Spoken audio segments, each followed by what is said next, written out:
there's kind of two different versions of it. There's the older sort of rigid version.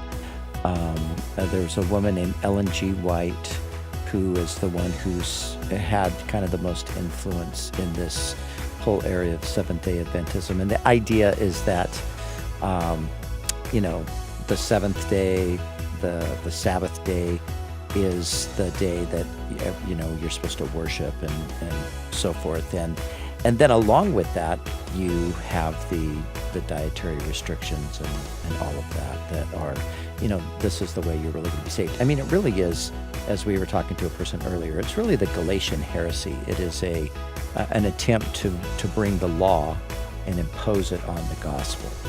And I say there's two manifestations of it because there's another version of it that's not as rigid. It's a little lighter, a little freer, and the one that clings, really tenaciously to Ellen G. White. I mean, they even go so far as to say if worshiping on Sunday is the equivalent of worshiping the devil.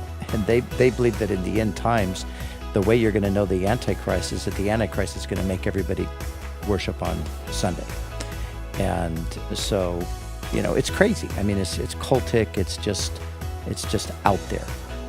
But again, there are not all Seventh-day Adventists are like that. There are some that are more, they're a little more biblically informed, and they're not insisting on. They live according to the dietary rules. They follow the Sabbath because they feel like this is a good way to live. But they're not seeing it as this is my justification. So it's like one group sees it as this is how you're saved, and the other group doesn't see it quite like that. Thanks for listening to Pastor's Perspective. We're here Monday through Friday answering your questions on Christian living, the Bible, just about any subject. Join us next time and follow us on Facebook at facebook.com/Pastor's Perspective.